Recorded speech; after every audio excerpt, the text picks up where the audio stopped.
ररंकार धुन ध्यान। ररंकार ररंकार कोई जाप नहीं है। ररंकार की तरह तो जाप जपया करता उस कैसे, जैसे एक समय दो तपस्वी थे, उन दोनों तपस्वी हाहा और हूहू, तो एक का हाहा नाम था, एक का हूहू। तो उन हाहा हूहू के मन में अपने अपने तप का अभिमान बन गया। हाहा कहता है मैं तेरे से ज्यादा बलवान हूँ, ज्यादा तप मेरे अंदर साथ शक्ति है। हूहू कहता नहीं, मेरे अंदर तप तेरे से ज्यादा शक्ति, तप की शक्ति ज्यादा है। तो उन्होंने अपना फैसला करवाने के लिए किसी एक थर्ड पर्सन की आवश्यकता पड़ी। वो पहले पहुंचे इंद्र के पास। इंद्र ने सोचा यदि मैं एक को कह दूंगा ये तो इसके अंदर बल ज्यादा है, शक्ति भक्ति का, तप का, तो दूसरा नाराज होते ही मेरे डंक मार देगा, श्राप दे देगा। क्योंकि सिद्धों में श्राप, तपस्वियों में सिद्धियां होती हैं, वो श्राप तुरंत दे देते हैं। जैसे हाथ लगते बिरड और तो ये डंक मार देते हैं, सर्प डंक मार देते हैं। ऐसे ये संत साधक हैं जो तत्व ज्ञान से अपरिचित हैं। तो ब्रह्मा जी कहने लगे, और इंद्र जी ने अपना पीछा छुड़ा लिया कि महापुरुषों मैंने तो कभी तप किया नहीं ऐसा, और ना मुझे इसके बारे में ज्ञान, कौन से में ज्यादा है कौन से में कम है। फिर वो ब्रह्मा जी के पास गई, ब्रह्मा जी से भी यही प्रश्न किया। तो ब्रह्मा जी ने भी यही सोचा भी एक को तो कहना पड़ेगा तेरे में ज्यादा तप है, इसमें कम है, तो एक नाराज होगा ही होगा, और नाराज होते तुझे श्राप देगा। कहने लगा महापुरुषों मुझे तो सृष्टि कर्म से समय नहीं मिलता, और मुझे इतना ज्ञान भी नहीं है। आप विष्णु जी के पास जाओ। विष्णु जी से भी यही प्रश्न रखा। यही बात विष्णु जी के मन में आई कि भाई एक तो पावेगा इनमें कम शक्ति वाला, और यही तेरे साथ करेंगे। अगर तूने इस एक को कह दिया जो शक्तिशाली है, दूसरा श्राप देगा, जैसे नारद ने दे दिया था भगवान विष्णु को श्राप। तो कहने लगा भाई ऐसा है महापुरुषों, महात्मा जी मुझे तो इस पालन पोषण में सतिथि में बहुत समय लगता है, और मेरे पास इतना समय भी नहीं, और मैं जानता भी नहीं, क्योंकि तप ऐसे तप हमने नहीं किए जैसे आपने किए। आप भगवान शिव के पास जाओ, क्योंकि वो बहुत साधना करते, तपस्वी हैं। शिव जी के पास आए तो शिव जी के मन में भी यह बात आई कि ये एक को अगर मैंने मना कर कमजोर बता दिया वो श्राप देगा। वो बोला, वो शिव जी ने कहा भाई आप ऐसे करो, एक मातंग ऋषि है नीचे, वो तप करता है और तप के बारे में जानकारी वही ज्यादा रखता है हमारे से, आप वहां जाइए। अब वो मतंग ऋषि के पास आ गए। मतंग ऋषि डिल डोल, बहुत तगड़ा शरीर, कति नो इतना पेट, और नो बैठा अपने आसन पर, पूरी पाड़ की पाड़, तगड़े शरीर था। अब वो दोनों ने देखा कि वो है मतंग ऋषि, वो बैठा। एक के मन में आई कि तो अच्छा हाथी सा पड़ा है भाई, हाथी सा बैठा है। दूसरे के मन में आ गई कि यो तो मगरमच्छ कैसा आदमी है भाई, वो तुरे मगरमच्छ। अब मतंग ऋषि के अंदर एक सिद्धि थी जो मन की बात पकड़ लेता था। ये सिद्धियां होती हैं, एक सिद्धि मन वृत्ति बतावे, एक सिद्धि जल पैर न लावे, एक सिद्धि जो बहु जग जीवे, एक सिद्धि जो कुछ खावे न पीवे, एक सिद्धि आकाश से उड़ जाई, एक सिद्धि जल पैर न लाई, एक सिद्धि ब्रह्मांड चलावे, एक सिद्धि निस्वासर जागे, एक सिद्धि सेवक हो आ गए। इस तरह की 24 सिद्धियां हैं, लेकिन इनके पास जो साधना है इनसे 8 सिद्धियां, अष्ट सिद्धियां प्राप्त हो जाती हैं। इनमें से एक सिद्धि भी जिसको मिल गई वो प्रभु पाक जाता है, हृदय की गांठ मिलते ही पंसारी बन जाते। और 24 आंख जो सिद्धि 24 भी आ जाए तो भी इनको प्रयोग नहीं करना चाहिए संत ने, वो तो बाई प्रोडक्ट है भक्ति की, भक्ति आगे चलना चाहिए हमने। तो उसके पास एक मन वृत्ति बताने की सिद्धि थी, उसने उनके मन की वृत्ति जान ली और पता लग गया कि इसने तो मेरे बारे में कहा तू मगरमच्छ जैसा है, और इसने कहा हाथी जैसा है। तो उन्होंने जाकर प्रश्न किया कि महात्मा जी हमें बताइए कि हमारे में किस में तप और तप की शक्ति ज्यादा है। मतंग ऋषि बोला भाई ये फैसला तुम खुद ही कर ले और खुद ही करो। आप कह रहे थे ये बड़ा हाथी सा पड़ा है, आप कह रहे थे मगरमच्छ सा पड़ा है, तो वह सुन्न हो गए भाई महात्मा तो जानकार है, हमारे मन की बात पकड़ गया। तो उसने आश्राप दे दिया कि तुम एक हाथी बनो एक मगरमच्छ बनो। वो उड़ा दोनों मर गए। एक ने हाथी का जन्म ले लिया, एक का मगरमच्छ की, एक हाथनी का जन्म हुआ, एक का मगरमच्छ मादा मगरमच्छ से जन्म हो गया। अब दोनों पड़का खा खूब हो गए मजबूत। एक दिन हाथी पानी पीने गया था, पानी पीने जाता है, लेकिन वो समय संयोग आ गया उनकी वह भक्ति की परीक्षा, शक्ति की परीक्षा होने का। जो ही उसने पानी पीने के लिए हाथी ने दरिया में पैर रखा तो उस मगरमच्छ जो बन रहा था उसका साथी उसने पकड़ लिया, और मगरमच्छ हाथी को पानी में जल में खींच रहा है, हाथी मगरमच्छ को बाहर खींच रहा है, कि दोनों ताकतवर थे। ऐसे वो सुबह खींचा तानी शुरू करते, कभी तो हाथी उसको आधा निकाल लाता बाहर, कभी मगरमच्छ हाथी को आधे से ज्यादा ले जाता जल में, फिर वो बाहर खींच लाता, और जो उसके साथी, और शाम को वो छोड़ देते थे, समय था निर्धारित, जैसे शाम का सूर्यास्त होते ही वो अपना अपना युद्ध बंद कर देते थे। अगले दिन हाथी फिर आ जाता था, उसको पैर पकड़वा देता था, ले पकड़। अब उसके हाथी के जो साथी थे, हाथी झुंड, वो तोड़ तोड़ के पत्ते जंगल से लाते थे, उस हाथी का अगर डालते थे वो खाता रहा 1000 वर्ष तक, कहते 10,000 वर्ष तक लड़ते रहे। बता, वो हाथी भी जाते रहे, इन मूर्खों का रोज का काम है भाई, चलो हम तो ही पड़े, कोई नहीं पार पड़े।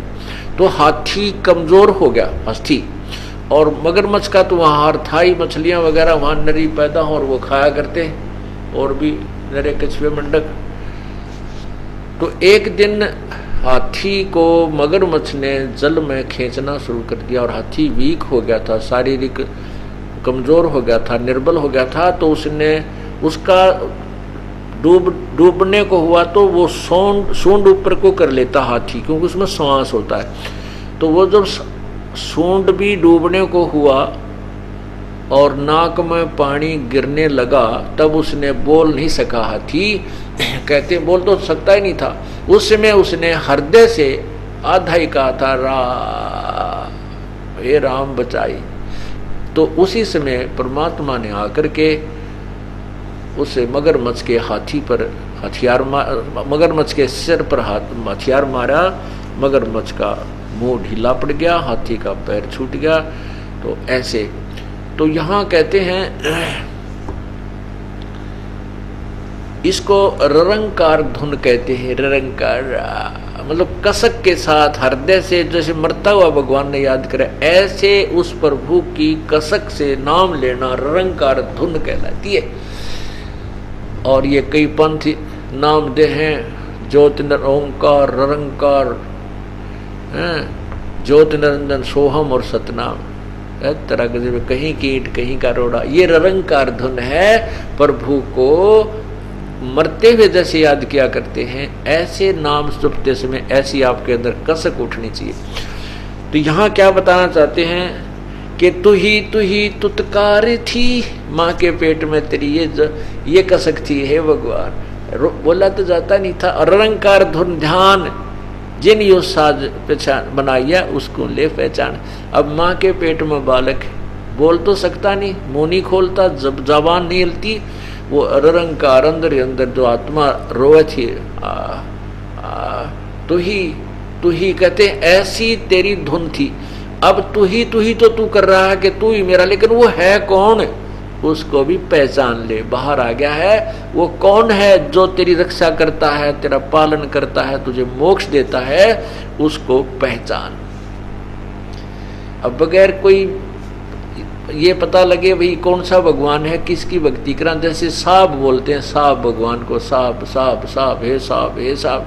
अब जैसे आप शहर में जाओगे तो नीचे तहसीलदार साहब, फिर SDM साहब, DC साहब हैं, और भाई फिर मंत्री साहब, कमिश्नर साहब, मंत्री साहब, मुख्यमंत्री साहब, प्रधानमंत्री साहब, राष्ट्रपति साहब।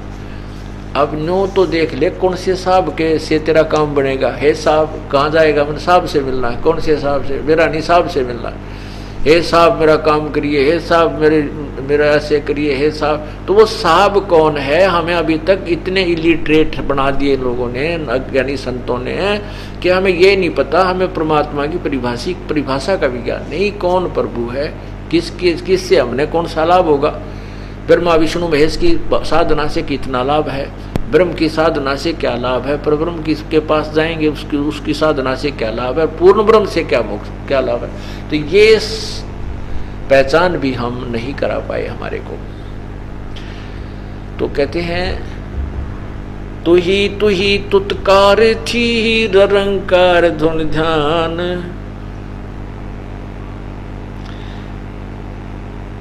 जिन यो साज बनाई या जा कोंडे पहचान। भाई जठराग्नि से राखिया ना साई गुण भूले, ओए होए ओ साहेब दरहाल है क्यों बोवे है सूले। ओ भगवान फिर आगे खड़ा पाओगा जब तू शरीर छोड़ कर जाएगा। कहते कांटे मत वो अपने जीवन में, ये खोटे कर्म मत कर, ये गलत साधना मत कर, सत साधना कर बच्चा। आध घड़ी की आध घड़ी ही आध घड़ी की आध, भाई सतगुर सेती संतों सेती गोष्ठी जो की जैसो लाभ। कहते हैं तत्वदर्शी संत भक्तों से अगर आधी घड़ी और आधी मत भी आध यानी 15 मिनट भी 10 मिनट भी तू आके कि तो कभी बैठ कर चर्चा कर ले तो भी तेरी भक्ति प्रारंभ हो जा। लेकिन तुम संतों की बात को तो सुनते ही नहीं। तो वही दंत कथाएं लोक वेद को इतना दृढ़ता से ग्रहण किए हुए हो, उसको उसके अतिरिक्त किसी को सुनना नहीं चाहते हैं। फिर क्या कहते हैं, पाव घड़ी तो याद कर निम्मा नाश ना खो, सतगुर हेला देत हैं विषय सूल ना बोए।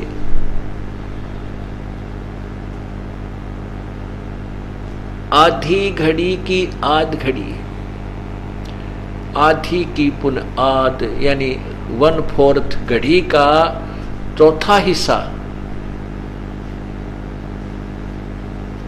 एक जैसे 64 घड़ी के 24 घंटे बनते हैं।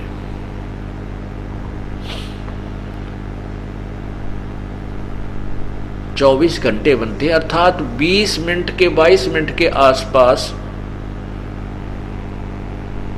एक घड़ी बनती है। और उस 22 मिनट का आधा 11 और 11 का आधा 5:30। कहते हैं पाव घड़ी तो याद कर उस मालिक ने, कम से कम एक बार स्टार्ट तो कर, फिर तो वो अपने आप जगह बढ़ जाएगी। कहते हैं पाव घड़ी तो याद करे निम्मा नाश ना खोए, सतगुर हेला देत हैं ये विषय सूल ना भोए। कहते हैं 5 मिनट तक आके भगवान की चर्चा सुन, फिर उसका याद कर। कम से कम एक बार शुरू हुई तो ही जैसे एक टेबलेट खावांगे बीमारी की दूर करने की, रोग काटने की, फिर दूसरी की रुचि दूसरी खाएंगे, धीरे धीरे वो रोग कटता चला जाएगा। अर्थात एक बार भक्ति स्टार्ट होगी तो आपका कल्याण हो जाएगा। बोलो सतगुरुदेव की।